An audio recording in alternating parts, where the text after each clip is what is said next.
দিয়ে বেগুনি না খেয়ে আরও যে সবজি সহজলভ্য আছে সেটা দিয়ে খেলেই হয়, আমরা তাই খাই। পেঁয়াজ ছাড়াও কিন্তু রান্না হয়। গণভবনে বসে বছরের পর বছর ১৭৩ পদের রাজভোগ গিলে এখন স্বৈরাচারী হাসিনা ভারতের কোলে আরাম করছেন, আর পেছনে রেখে গেছেন ২.৫ কোটি টাকার পাহাড় সমান বকেয়া বিল। মুখে সারাদিন মিতব্যয়িতার বুলি আওড়ালেও কাজের বেলায় তিনি ছিলেন পুরো দস্তুর ভোজন রসিক। জনগণের ট্যাক্সের টাকায় এমন ফুর্তি করে চোরের মতো পালিয়ে যাওয়ার ঘটনা ইতিহাসের এক চরম লজ্জার অধ্যায়। গণভবনের ভেতরে এতদিন ধরে চলা এই ভণ্ডামি আর হাসিনার গলাবাজি আজ সবার সামনে ফাঁস হয়ে গেছে। বছরের পর বছর ধরে দেশের সাধারণ মানুষের কানের কাছে মিতব্যয়িতার ভাঙা রেকর্ড বাজিয়ে গেছেন শেখ হাসিনা, অথচ পর্দার আড়ালে গণভবনের চিত্র ছিল সম্পূর্ণ উল্টো। দৈনিক যুগান্তরের অনুসন্ধানী প্রতিবেদনে উঠে এসেছে এক ভয়াবহ চিত্র, যা শুনলে দেশের যে কোনো সাধারণ নাগরিকের পিত্তি জ্বলে যাবে। গণভবনের রাজকীয় ডাইনিং টেবিলে প্রতিদিন সাজানো হতো এলাহি সব খাবার।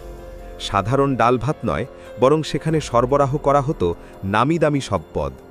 জানা গেছে প্রতিদিন শেখ হাসিনা ও তার ভিআইপি অতিথিদের জন্য সরবরাহ করা হতো প্রায় ১৭৩ পদের খাবার। এই বিশাল মেনুর বহর দেখে মনে হতে পারে এটা কোনো প্রধানমন্ত্রীর বাসভবন নয়, বরং মুঘল আমলের কোনো বাদশাহের হেরেমখানা। সকাল থেকে রাত পর্যন্ত খাবারের এই মহাযজ্ঞ চলত বিলতিহীনভাবে, অথচ বিল পরিশোধের বেলায় তাদের পকেটে যেন গড়ের মাঠ। অথচ বছরের পর বছর ধরে বাকিতে এই রাজভোগ গিলেছেন তিনি। সাধারণ মানুষ যখন বাজারে গিয়ে ১ হালি ডিম বা ১ কেজি পেঁয়াজ কিনতে গিয়ে হিমশিম খাচ্ছিল, তখন গণভবনের ভেতরে চলছিল ভোজনের মহোৎসব। দেশের মানুষ যখন দ্রব্যমূল্যের আগুনে পুড়ছে, তখন শাসকের পাতে উঠত খাসির রেজালা আর বিদেশি মাছ। ১৭৩ পদের এই মেনুতে কি ছিল না তা এক বিরাট প্রশ্ন। মাছ, মাংস, পোলাও, কোরমা থেকে শুরু করে বিদেশি ফল ও ডেজার্ট সবই ছিল নিত্যদিনের সঙ্গী। পর্যটন কর্পোরেশনের হোটেল অবকাশ থেকে এই খাবারগুলো নিয়মিত সরবরাহ করা হতো। কিন্তু অবাক করা বিষয় হলো, খাবার ঠিকই আসত, কিন্তু টাকা আর পরিশোধ হতো না। ক্ষমতার দাপটে দিনের পর দিন হোটেল কর্তৃপক্ষকে জিম্মি করে রাখা হয়েছিল। এতদিন তারা ভয়ে মুখ খোলার সাহস পায়নি।